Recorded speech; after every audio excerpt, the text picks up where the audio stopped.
ಆಯ್ತಪ್ಪ 0.35. ನೋಡೋಣ, ಇದು ಟ್ರೇಡ್ ಇರುತ್ತೆ ಇವಾಗ. ಓಕೆ, ಸೊ 186.40 ಎಂಟ್ರಿ, ಎಸ್ ಎಲ್ಲು 187 ಇರುತ್ತೆ ಎಸ್ ಎಲ್ಲು. ಸೊ ಟಾರ್ಗೆಟ್ ಬಂದ್ಬಿಟ್ಟು 184.3 ತನಕ ಇರುತ್ತೆ.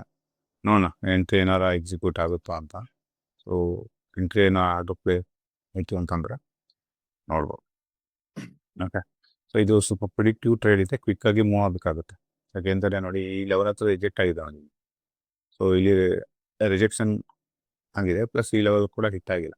ಓಕೆ, ಸೊ ಟ್ರೇಡ್ ಏನು ಸಿಕ್ತು ಅಂತಂದರೆ ಇಲ್ಲಿಂದ ಒಂದಿಷ್ಟು 3 ಅಂತ ಸಿಗುತ್ತೆ.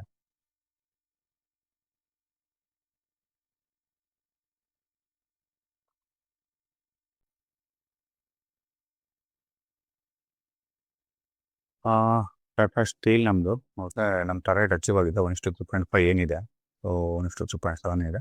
1:3.5 ನಾವು ಎಕ್ಸಿಟ್ ಆಗಿದ್ದು. ಸೊ 1:3.5 ನಮ್ಮ ಟಾರ್ಗೆಟಿಂಗ್ ನೋಡ್ಬೋದು. ಇದು ಲೋ 35. ಓಕೆ, ಸೊ 84.35 ಇದೆ. ಸೊ ಇಲ್ಲಿ ಕೂಡ ನೋಡಿದ್ರೆ ಇದ್ರ ಲೋ ಕೂಡ 84.35 ಇದೆ. ಬಟ್ ನಾವು 1:3.5 ಎಕ್ಸಿಟನ್ನು ಮಾಡ್ಕೊಂಡಿದ್ದೀವಿ. ಓಕೆ,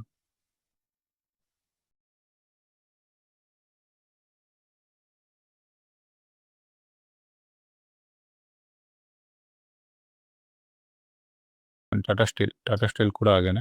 ಸೊ ಕ್ವಿಕ್ಕಾಗಿ ಇಲ್ಲಿಂದ ಫಾಲ್ ಆಗಬೇಕಾಗುತ್ತೆ, ಇಲ್ಲ ಇದನ್ನ ಬ್ರೇಕ್ಔಟ್ ಮಾಡ್ಕೊಂಡು ಫಾಲ್ ಆಗಬೇಕಾಗುತ್ತೆ. ಇನ್ ಕೇಸ್ ಇಲ್ಲಿ ಬಂದರೆ ಇದು ರೆಸಿಸ್ಟೆನ್ಸ್ ಝೋನ್ ಇದೆ. ಸೊ ಸೆಕೆಂಡ್ ರೆಸಿಸ್ಟೆನ್ಸ್ ಇದನ್ನು ಬ್ರೇಕ್ ಮಾಡಿ ಬಂದಿರೋದ್ರಿಂದ ಸ್ವಲ್ಪ ಕನ್ಫರ್ಮೇಷನ್ ಮಾಡ್ಕೊಂಡು ಆಮೇಲೆ ಫಾಲ್ ಆಗಬೇಕು. ಇಲ್ಲಿಂದ ಕ್ವಿಕ್ಕಾಗಿ ಫಾಲ್ ಆಗಬೇಕು. ಇನ್ ಕೇಸ್ ಕ್ವಿಕ್ಕಾಗಿ ಫಾಲ್ ಆಗಲಿಲ್ಲ ಅಂತಂದರೆ ಸ್ವಲ್ಪ ಕನ್ಫರ್ಮೇಷನ್ ಮಾಡಿಕೊಂಡು ಆಮೇಲೆ ಫಾಲ್ ಆಗ್ಬೋದು. ಸೊ ಇನ್ ಕೇಸ್ ಇದ್ರ ಮೇಲ್ಗಡೆ ಹೋಯ್ತು ಅಂದರೆ ಸ್ವಲ್ಪ may be down side avoid ಮಾಡೋದೇನು ಬೆಟರ್ ಇರುತ್ತೆ. ಇಲ್ಲಿಂದ ಕ್ವಿಕ್ಕಾಗಿ ಫಾಲ್ ಆಗಬೇಕು, ಇಲ್ಲ ಇಲ್ಲಿಂದ ಫಾಲ್ ಆಗಬೇಕು, ಇಲ್ಲ ಇದು ಬ್ರೇಕ್ಔಟಾಗಿ ಫಾಲ್ ಆಗಬೇಕು.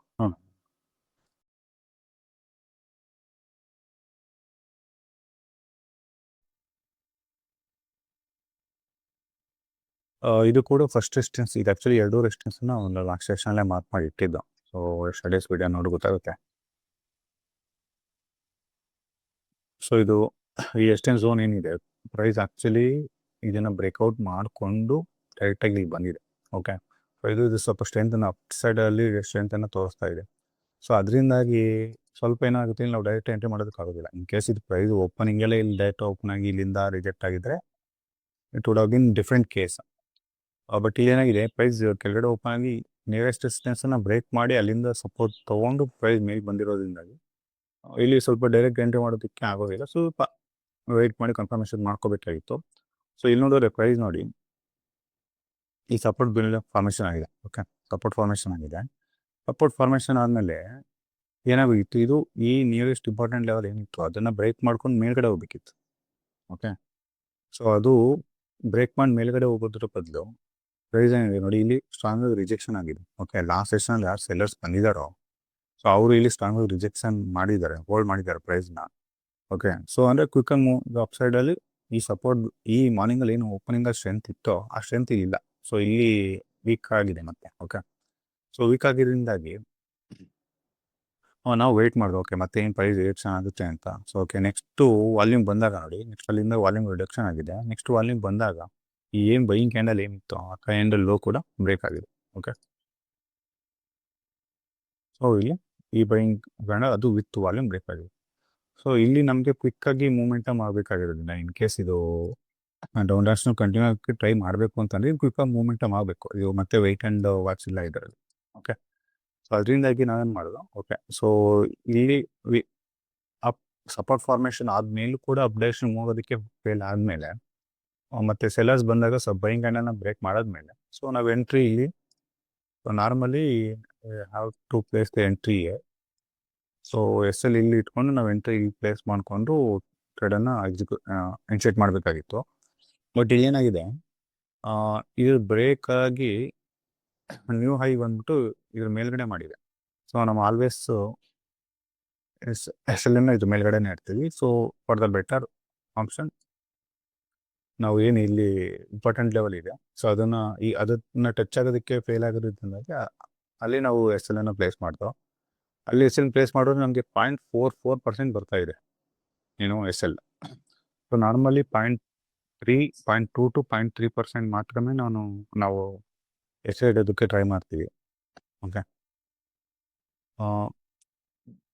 ಸೊ ಅದಕ್ಕೋಸ್ಕರ ನಾವು ಎಂಟ್ರಿನ ಏನು ಮಾಡ್ದೋ, ಈ ಆ್ಯಕ್ಚುಲಿ ಇಲ್ಲಿ ಏನು ಇಡಬೇಕಾಗಿತ್ತು ಅದನ್ನು ಈ ಕ್ಯಾಂಡಲ್ ಏನು ಬೈಯಿಂಗ್ ಕ್ಯಾಂಡಲ್ ಏನಿದೆ ಆ ಬೈಯಿಂಗ್ ಕ್ಯಾಂಡಲ್ ಕ್ಲೋಸ್ ಹತ್ರ ಪ್ಲೇಸ್ ಮಾಡ್ದೋ, ಅದು ನಮಗೆ 0.3% ಸಿಕ್ತು.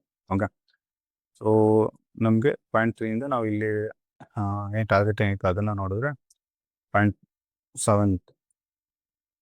ಓಕೆ,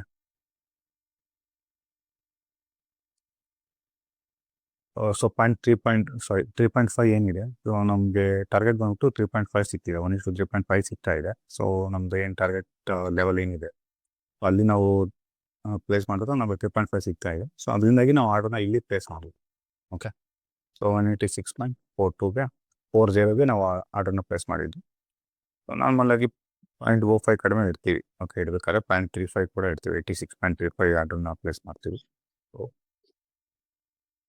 ಸೊ ಇಲ್ಲಿ ನಮ್ಮ ಆರ್ಡರ್ ಎಕ್ಸಿಕ್ಯೂಟ್ ಆಗಿ ಸೊ ನಮ್ಮ ಟಾರ್ಗೆಟು 3.5, 1:3.5 ಏನಿದೆ ಟಾರ್ಗೆಟ್ ಅಚೀವ್ ಆಗಿದೆ. ಇದು ಹೇಗೆ ಸ್ಟಾಕನ್ನು ಇದು ಕ್ವಿಕ್ಕಾಗಿ ಮೂಮೆಂಟ್ ಆಗಲೇಬೇಕಿತ್ತು. ಸೊ ಇದು ಸ್ವಲ್ಪ ರಿಸ್ಕ್ ಇತ್ತು ಟ್ರೇಡ್ ಕೂಡ, ಏಕೆಂದರೆ ಇದು ಆಲ್ರೆಡಿ ಸ್ವಲ್ಪ ಬೈಯಿಂಗ್ ಸ್ಟ್ರೆಂತ್ ತೋರಿಸಿತ್ತು. ಸೊ ಇನ್ ಕೇಸ್ ಇಲ್ಲಿ ಏನು ಬಯರ್ಸ್ ಬಂದಿರೋ ಇದು ಕ್ವಿಕ್ಕಾಗಿ ಮೂವ್ ಆಗಿ ನಮ್ದು ಎಂಟ್ರಿ ಆ್ಯಂಡ್ ಎಕ್ಸಿಟ್ ಒಂದೇ ಕ್ಯಾಂಡಲ್ ಆಗೋ ಸಾಧ್ಯತೆ ಕೂಡ ಇತ್ತು. ಬಟ್ ಇಲ್ಲಿ ಏನು ಒಂದು ಇದು ಮಾಡಿದ್ರು ಅಂತಂದರೆ, ಇದು ರೆಸ್ಟೆನ್ ಝೋನ್ ಹತ್ರ ಇದೆ ಮತ್ತು ಮಾರ್ಕೆಟ್ ಸ್ವಲ್ಪ ಸೈಡ್ ವೈಸ್ ಬಿಹೇವ್ ತೋರಿಸ್ತಾ ಇರೋದ್ರಿಂದಾಗಿ, ಸೊ ಎರಡೂ ಕಾರಣದಿಂದಾಗಿ ನಾವಿಲ್ಲಿ ರೆಸ್ಟೆನ್ ಝೋನ್ ಹತ್ರ ಇದ್ದಾಗ ಡೈರೆಕ್ಟಾಗಿ ಎಂಟ್ರಿ ಮಾಡೋದಕ್ಕೆ ಸಾಧ್ಯ ಆಯಿತು.